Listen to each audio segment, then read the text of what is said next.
I want to say something today that might sound ungenerous at first. It might even sound cold to some of you. And I'm going to ask you, as I always ask you, to stay with it past the first feeling. Because the things that sound cold on the surface are very often the things with the most warmth underneath them, once you understand what they are actually trying to protect. In old age, your time is not abundant. Your energy is not unlimited.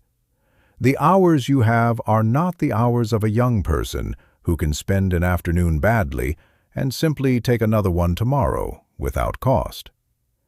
Every afternoon you have now is one of a finite and unknown number.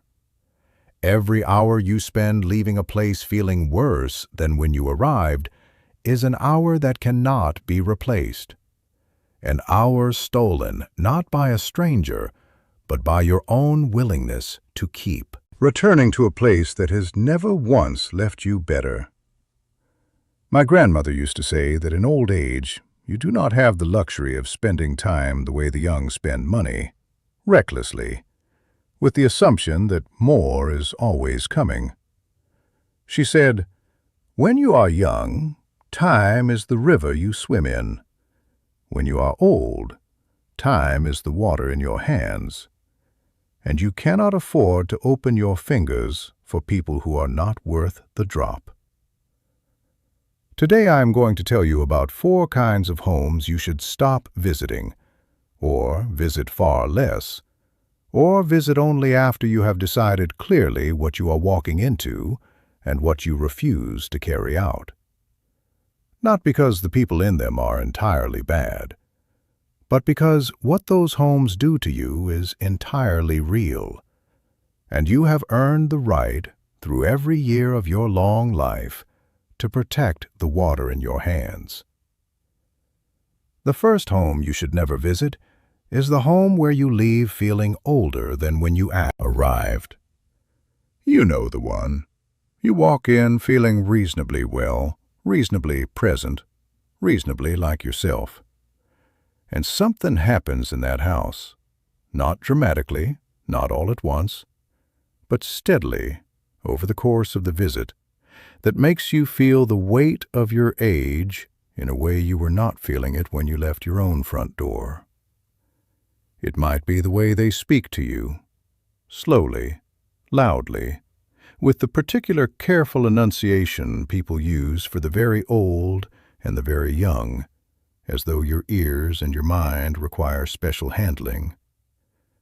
It might be the way they watch you move across the room, with that alert, hovering readiness that says they are expecting you to fall. It might be the way they talk about your life in the past tense while you are still sitting in it. How wonderful your career was, how active you used to be, how remarkable it is that you were once the person who did the things you once did. And you sit there, still that person, still thinking and remembering and wanting and being, while the conversation flows around you like a eulogy for someone who hasn't left the room yet. I knew a woman named Frances who had a daughter who loved her without question. The love was genuine, and Frances knew it. But every visit to her daughter's house left Frances walking back to her car feeling like a relic. The daughter baby-proofed the visit the way you baby-proof a room, removing anything that might cause difficulty, managing every transition, stepping in before Frances could reach for anything herself, as though independence were a fire hazard. And Frances told me, with more sadness than anger, "She looks at me and sees someone who needs to be managed. I look in the mirror and see myself. We are not looking at the same person." The daughter was not cruel. She was afraid. But her fear was dressing Frances in an identity Frances had not chosen and did not recognize. And every visit reinforced that identity a little more, pressed it a little deeper, made it a little harder for Frances to shake off when she got home. My grandfather said, "Never spend time in a house where you must become smaller to fit inside it. A house that shrinks you is not a house. It is a mold." You know which houses shrink you. You have always known. After this age, stop being polite about it. Visit less. Visit shorter. Protect the size of yourself. The second home you should stop visiting is the home of the person who only wants to talk about dying. Now let me be precise here, because I am not talking about the home of a person who is genuinely dying, who needs you to sit with them in that reality because the sitting is an act of love. That is a different thing entirely, and I would never tell you to avoid it. What I am talking about is the home of the person who is not dying but has, somewhere along the way, made the subject of death and illness and decline the permanent weather of every conversation. The person who opens the door with a new medical report before you have taken off your coat. The person whose visits are a tour through every ailment of every person in the neighborhood, every funeral attended recently, every piece of grim news gathered since the last time you sat down together. The person who, if you share something that is going well, finds a way to route the conversation back to something that isn't. Not because they are monstrous, because they are frightened. Because the fear of death has taken up such complete residence inside them that there is no room left for anything else. And they are, without realizing it, inviting you to live inside that fear with them. I knew a man named Robert who had a friend of 40 years who had become, somewhere in his late 70s, a full-time scholar of mortality. Every conversation was a seminar on death, organized with meticulous attention to detail. Who had died recently, how they had died, how similar symptoms had appeared in others before their deaths, how the weather, the diet, the stress, the particular posture of modern living was accelerating everyone toward the inevitable conclusion. Robert was a healthy and energetic man of 81 who still walked every morning and grew his own tomatoes and had plans for a trip he had been planning for 2 years. And every visit to his friend's house left him sitting in his car in the driveway afterward, unable to start the engine for several minutes because the weight of what he had just absorbed required some time to lift before he could drive. He told me, "I go in feeling alive and come out feeling like I'm already in the queue." And I told him what my grandmother told me about certain kinds of company. She said, "Some people carry winter inside them no matter what season it is outside. And if you sit with them long enough, you will forget that it is summer." You cannot fix the winter inside another person. You can only refuse to let it become your season. Visit shorter. Visit less. And when the conversation turns, as it always will, toward the dark, let it turn without you following it all the way down. The third home you should stop visiting is the home where you are tolerated, but not welcomed. This is the hardest one to name because it often belongs to people we love, family members, children, siblings. The people whose homes we feel we have an obligation to enter, and whose obligation to receive us we have perhaps mistaken for genuine welcome. There is a difference between a home that opens for you and a home that opens because it would look wrong not to. And you can feel that difference in your body within minutes of walking through the door. The slight tension in the air, the visit structured just short enough that it doesn't become inconvenient. The conversations that stay on the surface with a determination that prevents anything real from developing. The way you are given a seat that is comfortable enough, but is not your seat, in a house that is warm enough, but does not carry your warmth, with people who ask enough questions to seem attentive, but never quite the question that would mean they were paying real attention. I knew a woman named Miriam whose son lived 40 minutes away and saw her every 6 weeks with a regularity that looked, from the outside, like attentiveness. He called ahead. He arrived on time. He stayed for exactly 2 hours. He left with a hug that was genuine in the physical sense. And Miriam told me that those visits left her lonelier than the 5 weeks and 6 days in between them. Not because her son was unkind, but because the visits were performances of closeness rather than closeness itself. She could feel the 2 hours being managed, could feel the relief in him when it was time to leave. And the driving away, she said, was worse than the not arriving, because it reminded her every 6 weeks of the exact shape of what was not there. My grandmother said, "A door that opens for you out of obligation is not an open door. It is a closed door with the handle turned just far enough that light comes through." You deserve open doors, fully open. The kind that open because the person inside wants you there, is better for you being there, would notice something missing if you did not come.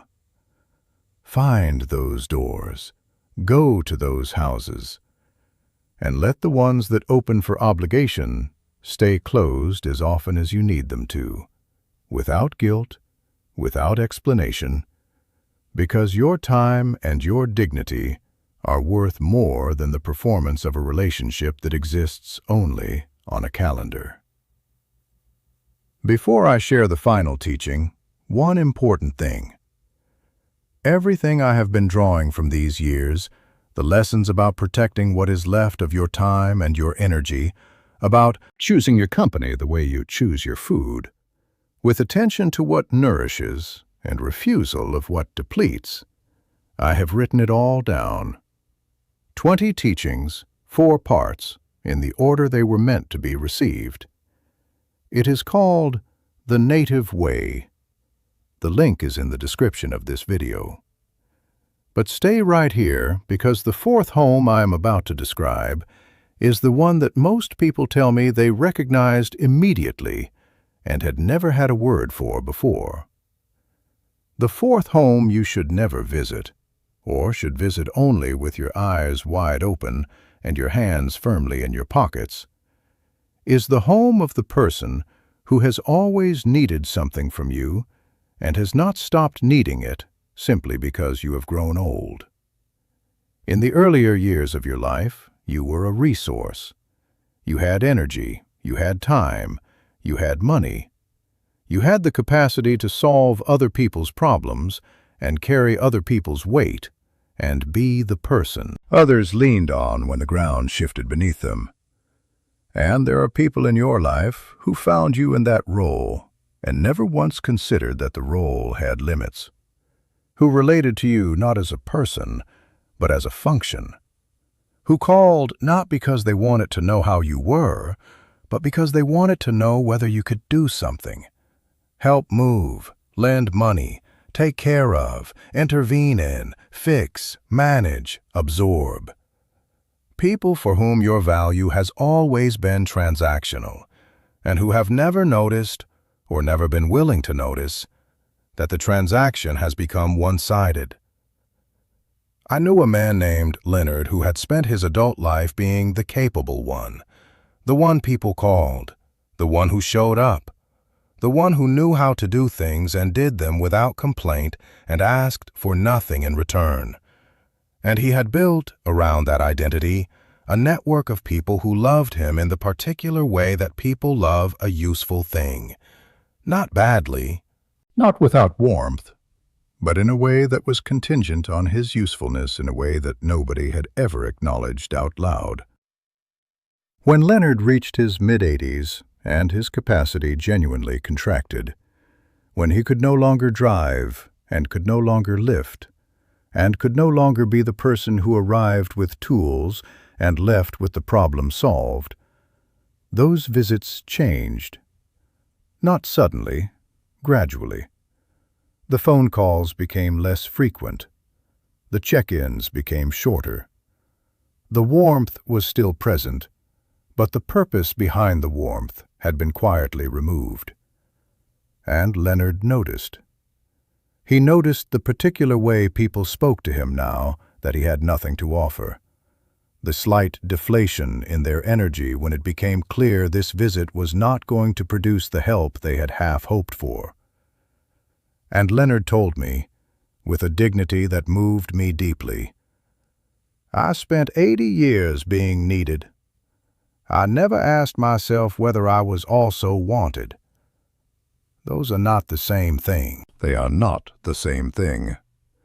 And old age, with its relentless and clarifying honesty, will show you the difference between the people who needed you and the people who wanted you. The needed you is no longer there in the form it used to take. But the wanted you, the you that someone is glad to be in a room with for no productive reason, the you that someone will sit with for 2 hours and leave having done nothing useful and consider the afternoon well spent, that you is still there, fully. Go to the homes where that you is the one being invited, and when you walk through a door and feel, within the first 10 minutes, that the room is checking to see what you have brought with you, rather than simply being glad you have arrived, it is information. Clear, important, actionable information. You are allowed to act on it. My grandmother said something to me once that I have carried for every year since. She said, "In old age you have one great freedom that you were too busy to use when you were young. The freedom to choose who gets your last hours. Choose as if they are gold, because they are. They are all the gold you have left, and some people will spend them for you as if they are nothing if you let them. Do not let them. Not out of bitterness, not out of anger, but out of the calm and absolute clarity of a person who has finally understood what their time is worth. You spent the first part of your life learning, the middle part building, and this part, this last and most valuable part, this part is for the people and the places and the moments that deserve the final gold. Visit the homes where you arrive and immediately breathe more easily, where the conversation goes deep within minutes because nobody is performing and nobody needs you to perform, where someone notices that you are quiet and asks what you are thinking rather than filling the silence with noise, where the hours pass in a way that feels like abundance rather than subtraction. Those homes exist. If you cannot find them, build them. Open your own door to the people who open theirs that way for you, and let that exchange, that simple and profound exchange of genuine welcome, be the foundation of what your final years are built on. If what you heard today stayed with you, the book is there. The Native Way, 20 teachings, 100 pages, written the way I would speak to you if we were sitting together in one of those homes where the hours pass like abundance. The link is in the description. Read one chapter. Sit with it. Now I want to hear from you.